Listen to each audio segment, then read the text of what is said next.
Hey folks, welcome to a new episode of Marius and the Mares. Today's mare is the fear of dying. This one's a personal one. It's haunted me in a couple different ways throughout my life. We'll be diving into the anxieties that shaped me, but don't worry, by the end we'll confront these fears and maybe even take away some of their power. Let's face the fear of death together. Welcome to Marius and the Mares, the show where we explore our fears. He appreciates all likes, comments, and shares. Now please welcome to the show, Marius. I'm gonna tell you about a couple of different anxieties that have followed me throughout my life. The first one is the fear of losing my breath. And this one has a very simple origin story. And that is when I was around 7 or 8 years old, I had something called croup, or I think that's how you pronounce it in English. In Norwegian we say falskrupp. It's something that kids can get. I don't know the specifics, but babies and small children can get it where they lose their breath. They're unable to breathe and it can be pretty dangerous. And I was a little bit old to get it when I was 7 or 8 years old. It was pretty serious in my case. I had to be hospitalized. Now, being hospitalized was a good part of the experience for me at that age because it was cool. When you came back to school, everyone was, "Oh my god, you were in the hospital." And I mean, they were nice at the hospital. That wasn't really the bad experience. For me, it was the day where I went to the hospital, remembering losing my breath. That put a mark in me. I didn't realize it at the time because I was a kid. But what it did was I have had this recurring anxiety throughout my life of losing my breath from getting food stuck in my throat or forgetting to breathe and altogether. And I would struggle with this, and my parents would struggle with this because I would chew my food until it was liquid in periods of my life when I was struggling, and be obsessed with this fear of not being able to breathe, not realizing that it was actually a form of childhood trauma. It was a traumatizing experience being so close to dying. My parents didn't tell me this at that time, of course, but later in life, when I passed my 20s, they told me that you could have died. And thankfully, we got you to the hospital and got your treatment, but you could have died. But of course, a kid that age realizes it. Like, we all have that fear of dying. That's instinctual, and you get it if you're about to die. I think that is just human nature. Anxiety or fear of death is a primal instinct. I actually have two stories for this one because when I've had my worst periods of anxiety, this one with the fear of getting food stuck in my throat could really do a number on me. And when I was around 14 or 15 years old, I also had this immense anxiety for a period of my life where I would chew all my food to liquid, and it had a really bad effect on me, and I was pretty underweight in a period there. But also another anxiety when we're talking about the fear of dying was having a heart attack or having my heart stop. If you get a panic attack, of course it feels like a heart attack, and it would just build on itself. I remember once I had an anxiety attack so bad that my hand just curled up. Really a weird fucking thing, and no one tells you that that can even happen. So you have no idea what's going on, and it just makes everything worse. Didn't die. If it was possible to think yourself into dying, I would have been dead a long time ago. The good news is those types of anxiety pretty much left me. The one with the heart has stuck around since it's icky to me, getting too much into my heartbeat for whatever reason. That was my kryptonite. As they say, the true remedy for anxiety is confronting your fears. And those fears I had no choice other than confronting. I couldn't just not eat the rest of my life. That's the good news. Regarding the fear of death, I don't think really that is ever gonna leave me. Like, the obsessive anxiety has gone away, but that fear of dying, I think if you have a good life, then of course that fear is going to be there. And I think it has more turned into a fear of dying young. I know that I'll get scared by talking about it, and some of you will get scared by listening to it, but I think it's important to just confront reality, because that's how anxiety works. Like trolls, if you take them into the light, then they turn into stone. Same applies here. Nothing in this world is more natural than death, because everything dies, from flowers to people to dogs to stars and planets. Nothing lives forever in this universe. It is the most natural thing ever. But that being said, it's instinctual being afraid of death. And it can also be a good thing, in the sense that we fight to stay alive and we fight to live good lives as well, because of that fear of dying. Because there's many aspects to it. It's of course me not existing, but it's also me not being there for the people I love. Maybe it can, because of that, make me feel I need to leave a mark. I need to, for example, record a podcast series where I talk about stuff, the important things in life. And like, it can lead to good things, being afraid of death. But there's of course the good and the bad. And in my case, it has been an obsession, and that is usually not good.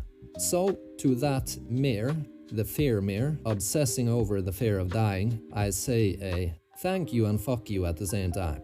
It's time to broaden our perspective and talk about this subject from a more varied point of view. For today, we'll do a nerd corner. Nerdy nerd corner. Nerd. In this segment, we specifically talk about what the brightest people have to say about the subject that we're discussing. First of all, let's just generally speak about it. Why do humans fear death? Because everyone does. Death anxiety is rooted in our survival instinct. Fear of dying protects us by motivating caution and safety. It's a neurologically defined anxiety where the amygdala processes fear and activates the fight or flight response when death is perceived as a threat. Developmentally, children begin to understand mortality around the ages of 8 to 10 years old, which can lead to existential fears. Generally speaking, fear is just natural. Fear of dying and death is just natural, no matter how you look at it. Now let's talk a little bit about why, even though it's natural to fear death, why death might not be so scary after all. If death means nothingness, we will never exist again, then we'll never experience it neither, because we only experience life. If there's an afterlife, as NDE accounts suggest, it's often depicted as a positive or serene continuation. And another reason why death might not be so scary after all is just the universality of it. Every living thing dies. And speaking about death, what if it's not the end? Maybe it's just the end of this existence and we continue on, as NDEs might suggest, near-death experiences. Dr. Bruce Grayson, a leading researcher on NDEs, has shown that many who have had these experiences report losing their fear of death. Common themes include seeing loved ones, feelings of peace, and an understanding of continuity beyond physical life.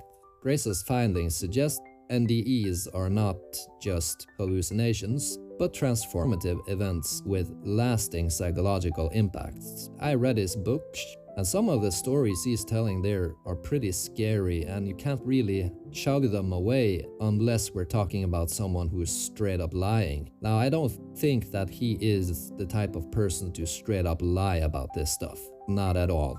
But of course, that's just an assumption on my part. But one such story is the story in the book where he tells about this young guy who was in the hospital being treated by a nurse around his same age, where he had like a flirty tone with her. And all of a sudden, for whatever reason, he went unconscious. And during this time, the nurse, which he had had this flirty relationship with, she dies in a car accident. Well, he meets her while he is unconscious in some form of afterlife or whatever. where she says specifically to say to her parents that she is sorry about the red car. Now, this is the first thing he says when he wakes up, and there is no way he could have known. That is just one of many such stories. If you're interested in these things, I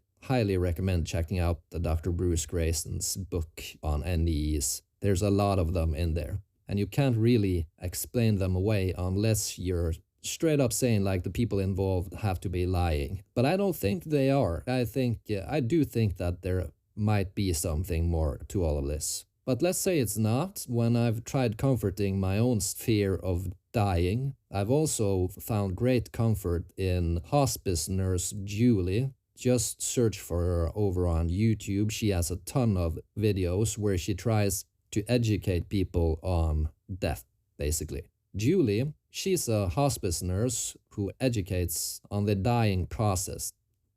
She shares that most patients die peacefully and often reports seeing loved ones or entering a dreamlike state. She emphasizes that the physical process of dying is usually a gentle and a natural process. She says it's often a very peaceful, almost sacred thing. This has helped me reframe death as less of a fearful unknown and more of a transition, and based off of what I've heard, chances are that I'm not really gonna experience all that much of my death. That I know for a fact that pain medication, in the Western world at least, has come so far that most people are not in pain while they pass away. I know this because I myself have worked in a retirement home and been around people who were in that process of dying, and never have I heard about it being a painful experience for any of them. And based off of what I've heard also when comforting myself with people like hospice nurse Julie's videos, then I've also seen most people nowadays in the Western world at least die when they're old. And if not, they at least die in hospitals, most of us. Regarding the fear of death, I mean, it motivates us to live fully, cherish the relationships we have, and seek meaning and purpose. Death is important. I think the point of this episode was to help comfort you who's terrified of the thought of dying. I think it's important to confront these feelings. Of course, be sensitive when doing so, but confront them nevertheless. As if there's one thing I've learned about anxiety and fear, it's that when you confront it, you take away its power. And I don't think that I'll ever get rid of that fear. I don't think we should neither. I think it's important. But at the same time, it can also be a very tormenting feeling, and especially when it's so taboo. We don't talk about death. And when someone we love die, we don't get confronted with it. They're in a closed casket and we never get to see them ever again. I'm not saying that's a bad thing, but I'm saying in Western society, we never experience death up front. I think back in the day, people were much more confronted with actual death. They would take care of their parents until they died and then take care of their bodies afterwards. Today it's not like that. You're supposed to be traumatized if you see a dead body or something. I've seen a dead body myself when I worked at the retirement home, and it did not have that effect on me at all. To me at least, I've felt like death has always been very taboo, and the more taboo it was, the scarier it was as well. The more I've learned to confront my fear of death and speak about death, the less power it has over me, essentially. That's it for today, folks. Thanks for listening. If this podcast resonates with you, consider supporting me on Patreon. You'll unlock ad-free episodes and other exclusive content. The link is in the description. It's dark, it's evil, and it's surprisingly chatty. It's The Mayor. Let's see if it has something profound or just another sarcastic rant. Let's take a second to hear what the mayor has to share. Hey Marius, I'll make you kick and scream. In that hospital, I'll watch you make a scene. See you standing in that hospital gown, on your way to the fucking ground. I'll make those bubbles come from your mouth, that final moment when everything goes south. Watch you feel that pain in your chest, gasping, pacing, cannot rest. Watch you lying there terrified, heart's knocking, mind's fried. Every second could be your last, every breath could be the final gasp. I'll make you pace around your apartment, your heart racing, mind tormented. Show you visions of tongue hanging from your face, make you die like that, what a disgrace. Like the Grim Reaper as your teacher, showing you death's every feature. Watch you struggle for one more day, while I slowly take your breath away. Shut the fuck up. No more. Please, I'll stop, I swear. Just don't hit me again.